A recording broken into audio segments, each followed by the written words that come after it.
Elhamdülillahi Rabbil alemin. Vessalatu vesselamu ala Resulina Muhammedin ve ala alihi ve ashabihi ecmain. Emma ba'd. Allah'ın selamı, rahmeti, bereketi üzerinize olsun aziz ve muhterem izleyenlerim. Müddessir suresi üzerinde sohbet ediyoruz.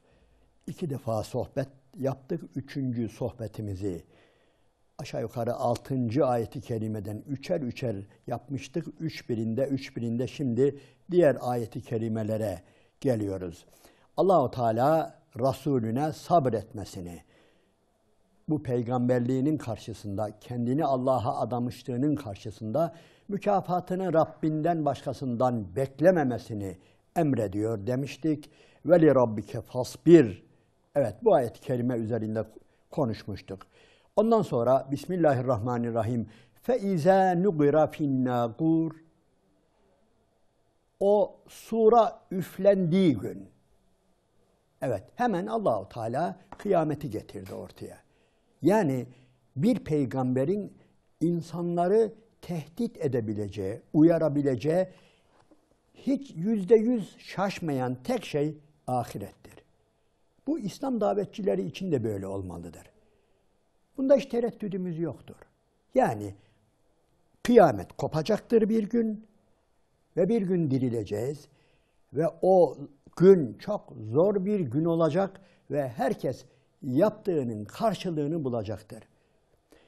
Elbette bu böyledir. Hepimiz aklımız eriyor da yalnız buna rağmen bazen bunun dışına çıkıyoruz. Yani bazen insanımız, davetçimiz bakıyoruz birilerini dünyevi belalarla da tehdit ediyor. İşte başımıza şöyle iş gelebilir mi? Gelmeyebilir de. Yani sırf günah işlediğimizden dolayı, bir takım azdığımızdan, tuğyan ettiğimizden dolayı Allahu Teala illaki dünyadayken bizi helak edecek diye bir şey yok. %100 yerin dibine geçirecek diye, zelzele gönderecek, deprem gönderecek, bilmem şunu bunu gönderecek diye %100 vaat ettiği bir şey yok Allahu Teala'nın. Gelir de, gelmez de. Burnumuz kanamadan gideriz bu dünyadan. Bunca günahı işleriz, bunca tuğyana dalıp gideriz ama hiç ayağımızı uzata da ölüp gidebiliriz. Yani bu kurtulduğumuzu mu gösteriyor? Veyahut da şöyle söyleyelim, muhterem izleyenlerim, yani kimse Allahu Teala'dan bir senet almadan, bir haber almadan ne yapamaz?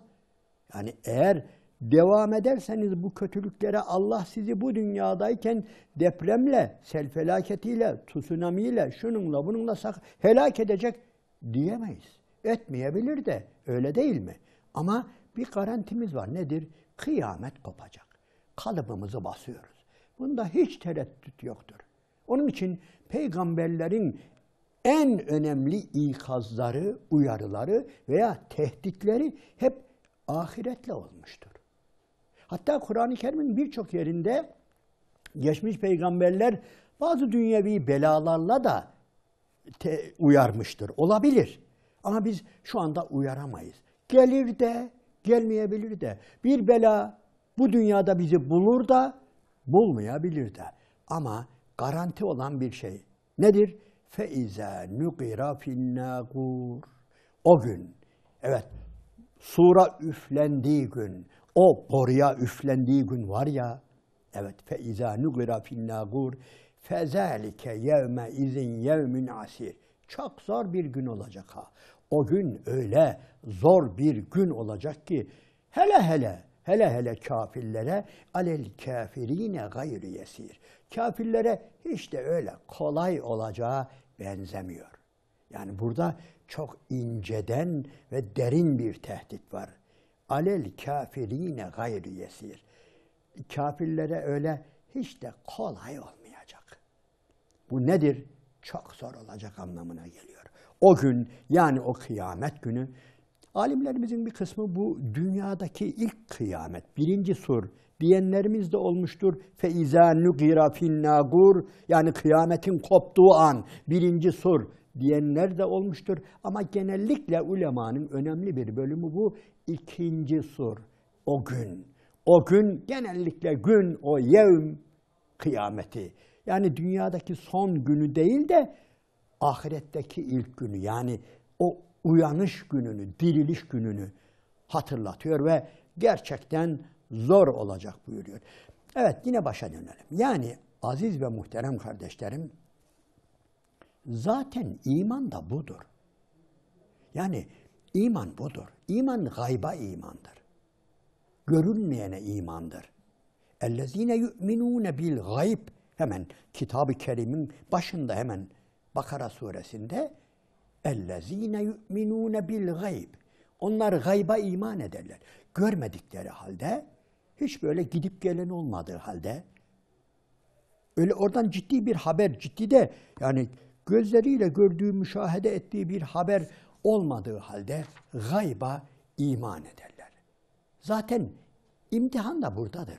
Peygamber aleyhissalatü vesselam ve bütün peygamberler, Allah'ın selatı, salamı onların üzerine olsun, onlar da bununla tehdit ediyorlar. Geçmişte de bütün peygamberlerin hiç şaşmayan, yanılmayan tehditleri budur. Kıyamet günüyle insanları tehdit etmektir. Biz de ancak bunu yapabiliriz. Yani biz bugün diyelim ki okulumuzda, sınıfımızda, iş yerimizde, çevremizde, çarşımızda mücadele ettiğimiz, uyardığımız gafiller, cahiller var ya, onlara yani dikkat edelim, dünyevi veyahut da böyle bizim kesin emir almadığımız, haber almadığımız şeylerle tehdit etmeyelim. Öyle ya, bu dünyadan belki burunları kanamadan gider birileri. Yokluk görmeden, sıkıntı görmeden, hiçbir şey görmeden gidebilirler. Zaten o zaman öyle derler ki, zaten çoğu da öyle yaşamışlar. Biz iyi adamlarız ki böyle ölüyoruz, böyle gidiyoruz demişlerdir çoğu. Biz bunu dedirtmemek için ahireti gündemimizin birinci maddesi yapmalıyız. Zaten iman gaybadır. Muhterem izleyenlerim, dikkat edin. İman gaybadır ha. İmanın tamamı gaybadır. Görmediğimize inanmaktır. Gördüğümüze zaten inanma denmez ki, gördüm denilir. Efendim bizim bu binaya giderken kapıda bir tane şöyle bir araba gördüm denilir. Yani kapıda şöyle bir arabanın olduğuna iman ediyorum, inanıyorum denilmez. Ama görmediğimiz halde birisi bize derse ki, dikkat edelim, imanla bu görme, müşahede etmeyi veyahut da gaybı anlatırken şu misal çok önemlidir. Eğer birisi bize derse ki, buraya geliyordum, kapıda şöyle bir araba gördüm derse, bu nedir? O birinci gören için bir görme olayıdır. Ama dinleyen için nedir? Bu bir inanma meselesidir. İnanırız da inanmayabiliriz de, bu adam yalan söylüyor da diyebiliriz. Doğru söylüyor da diyebiliriz. İşte biz görmediğimiz halde inanıyoruz. Gayb budur. Tehdit budur. Tehdide biz inanıyoruz. Allah'ın vaadine de, vaidine de, yani müjdesine de, ceza haberine de, tehdidine görmediğimiz halde inanıyoruz. Davet esnasında da Allahu Teala bunu kullanıyor, kullarını bu şekilde uyarıyor, tehdit ediyor. Peygamberlerine de böyle davranmasını istiyor. فَاِذَا نُقِرَ فِي النَّاقُورِ فَذَٰلِكَ يَوْمَئِذٍ يَوْمٌ عَس۪يرٌ عَلَى الْكَافِر۪ينَ غَيْرُ يَس۪يرٌ Kafirler için gerçekten çok çok zor olacak bir gün.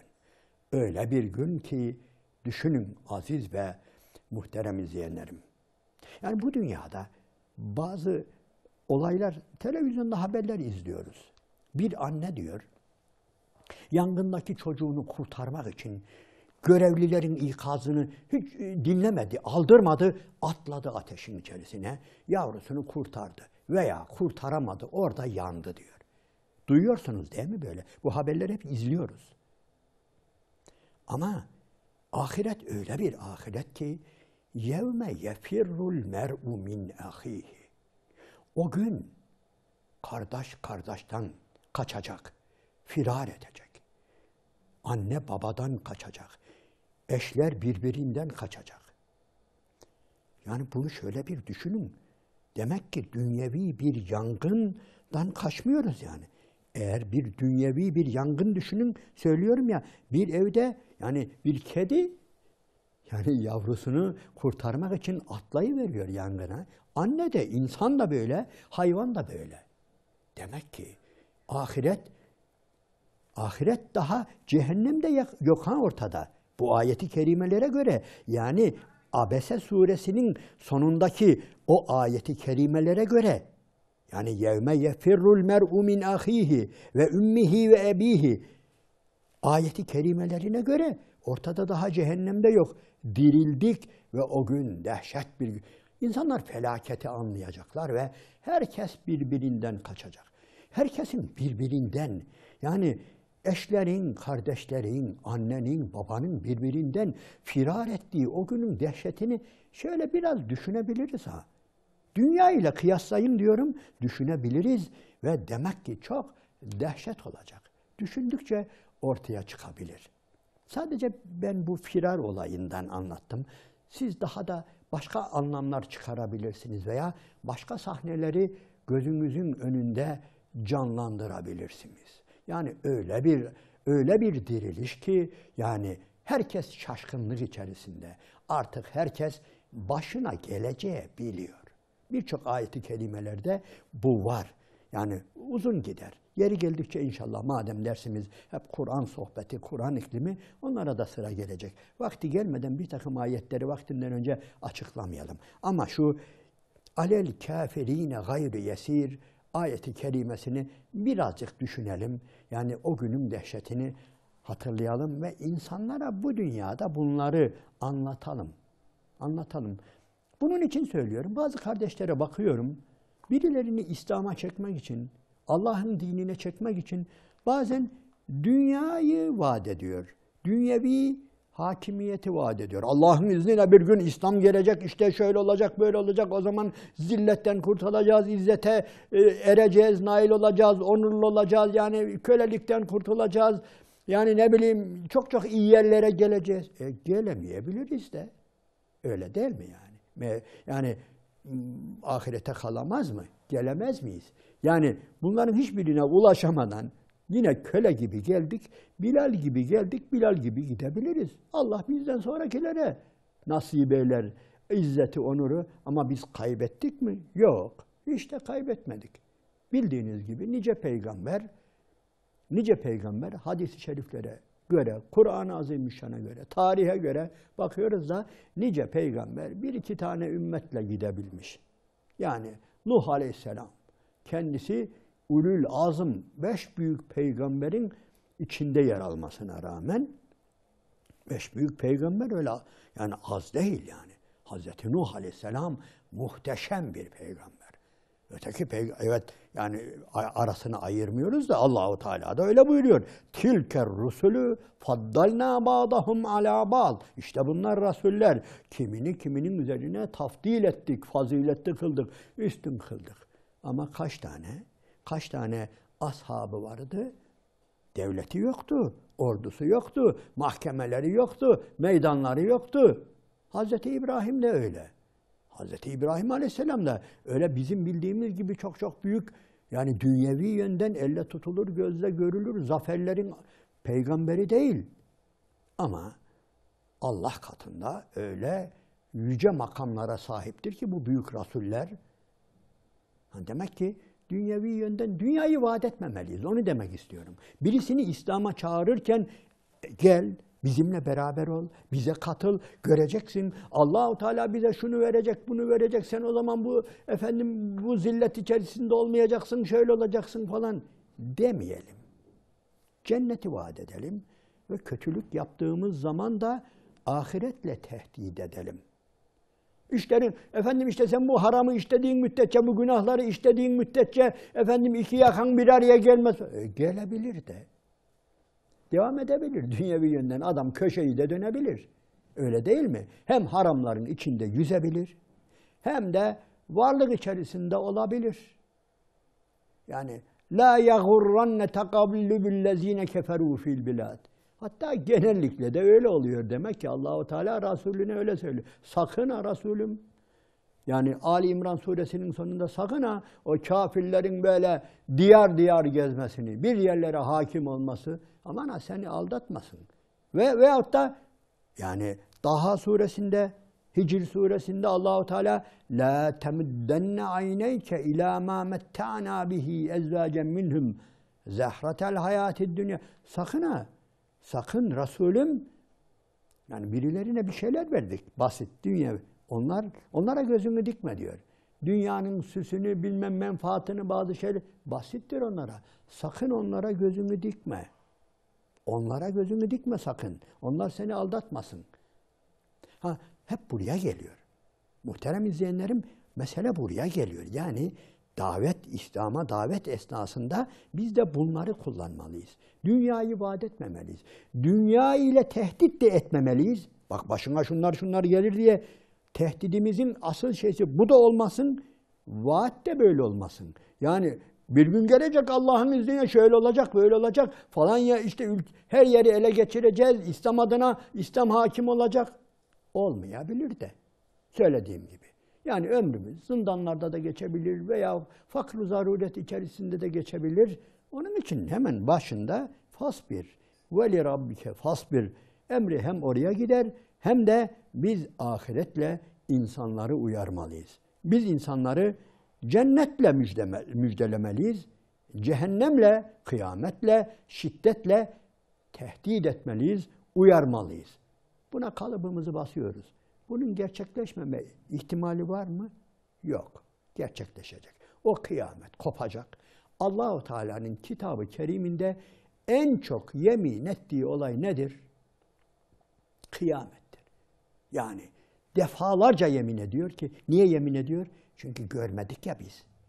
Yani bizi inandıracak Allah-u Teala. Görmedik. Yani yerleri gökleri ben yarattım diye yemin etmiyor. Veyahut da şu dağlara bakın diye yemin etmiyor. Şu denize bir bakın. İşte denizi emrinize verdim. İçinde balık tutuyorsunuz. İşte gemiler falan. Onlara yemin etmiyor. Anlatıyor da niye? Gözümüzün önünde görüyoruz onları. Ama görmediğimiz bir şey var. Diriliş, kıyamet, mahşer, hesap, terazi, cennet, cehennem. Bunları görmediğimiz için Rabbimiz yemin üzerine yemin ediyor ve bu şekilde anlatıyor. Evet, biz de hem kendi hayatımızda hem davet esnasında dememin sebebi şu. Burada bir peygamber ortaya sürülüyor da onun için. Yani insanlığı Allah'a çağıracak bir peygamber var sahnede ve o peygamber nelerle donanacak, nasıl davranacak, insanları nasıl çağıracak onu anlattığı için bu biraz daha davetçilere, yani normal halka anlatılan ayetler değil, bu biraz daha davetçileri ilgilendiren ayetler, davetçiye ait usuller olduğu için, davetçinin dikkat etmesi gereken çizgiler olduğu için biz de o gözle, o mantıkla, o ağızla anlatıyoruz aziz ve muhterem izleyenlerim. Evet. فَذَٰلِكَ يَوْمَ اِذٍ يَوْمٌ عَس۪يرٌ عَلَى الْكَافِر۪ينَ غَيْرِ يَس۪يرٌ. Kafirler için gerçekten çok çok şiddetli olacak, hiç de kolay olmayacak bir gün. Evet. 3 ayet-i kerimeyle Allah-u Teala bunu anlatıyor. Tekrar dünyaya dönüyor. Zerni. Bana bırak diyor. Kimi? Ve men halaktu vahida. O adam var ya, o tek yarattığım. Buradaki tek yarattığımın anlamı biraz geniş. Ulema bunun üzerinde yani çeşitli görüşler ileri sürmüşlerdir. Yani benim tek başıma yarattığım o adam. Acaba öyle mi anlamı? Herkes, yani Allah-u Teala başkalarını yaratırken haşa birilerinden yardım almadı. Onun için yani veyahut da yalnız yarattığım, yani o adamı yalnız yarattığım, yani yalnızlığa mahkum ettiğim insan anlamına da gelebilir. Veya biricik, eşsiz bir şekilde yarattım. Yani ben insanı öyle yaratırım. İnsan biriciktir. İnsan eşsizdir. Mahlukat içerisinde yani ahsen-i takvimdir anlamı da var. Birçok anlamı var. O yarattığım, tek başıma yarattığım, yani güzelce yarattığım o var ya o kişi, onu bana bırak buyuruyor. Şimdi muhterem kardeşlerim, bu Velid İbni Mughire deniliyor. Bu Velid İbni Mughire, kafirlerin, Kureyş'in en önemli adamlarından birisidir. Bu adam entel bir adamdır. Bilgi birikimi olan bir adamdır. Şiir nedir, şair nedir, edebiyat nedir, söz nedir bilen bir adamdır. Onun için Allah-u Teala bu adamı ortaya getiriyor ve bu adam da Resulüyle muhatap olmuştur.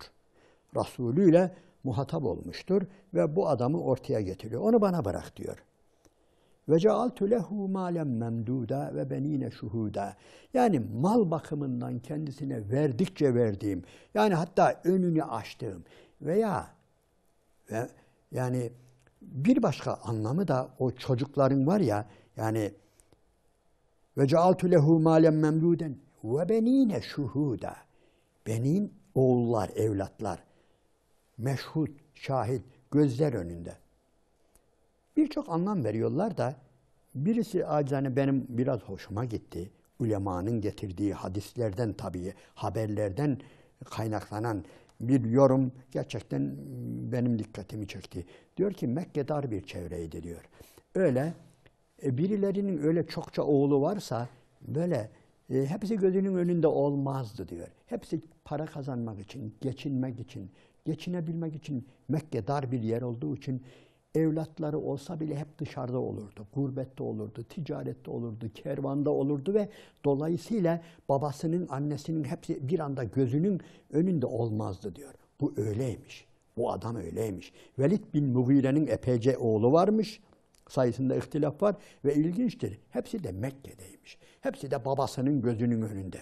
Yani öteki insanlar gibi sancılı, kaygılı, endişeli de evlatları, oğulları hep gözünün önünde anlamı da var.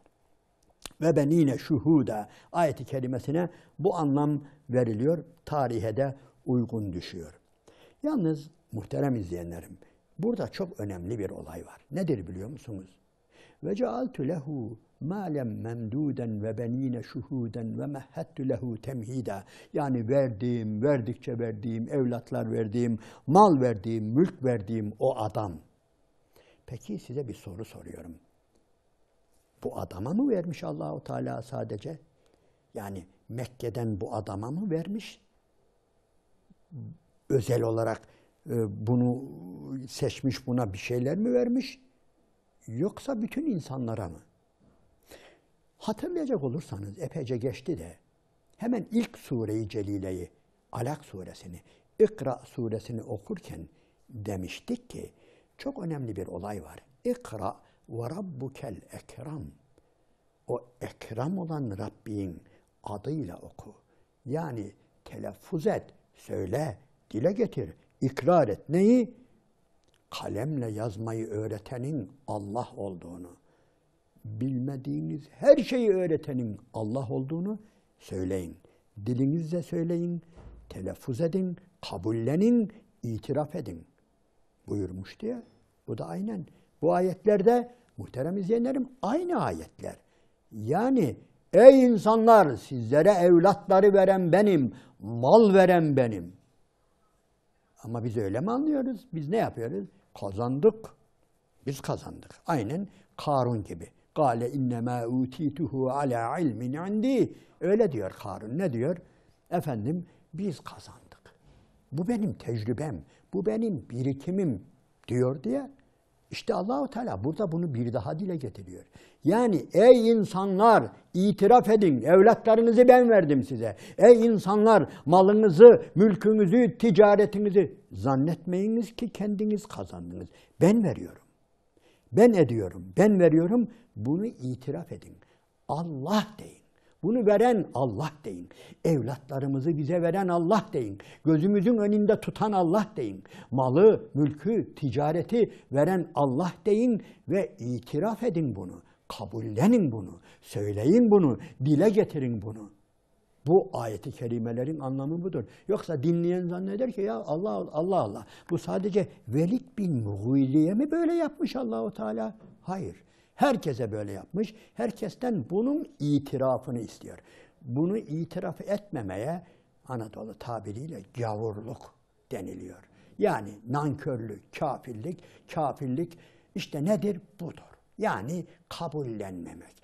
Allah'ın verdiğini, bu evlatları, bu gücü, bu ticareti, bu parayı, bu kazancı bize veren Allah'tır diye itiraf etmiyorsak biz nankörüz. İlla Velid bin Mughire'nin burada öne çıktığına bakmayın. Zaten onun için adını da vermiyor. Dikkat edin nedir? Allahu Teala kitabında isim vermez. Veriyorsa eğer o da çok önemlidir. Eğer bir yerde tebbet yeda Ebi Leheb diyorsa bir gün Oraya da geleceğiz. Niye öyle dedi? Onu da göreceğiz. Evet, sohbetimizi şimdilik burada noktalıyoruz. İnşallah Teala başka bir sohbette Sure-i Celile'yi tefsir etmeye, üzerinde konuşmaya devam edeceğiz. Allah'ın selamı, rahmeti, bereketi üzerinize olsun aziz ve muhterem izleyiciler.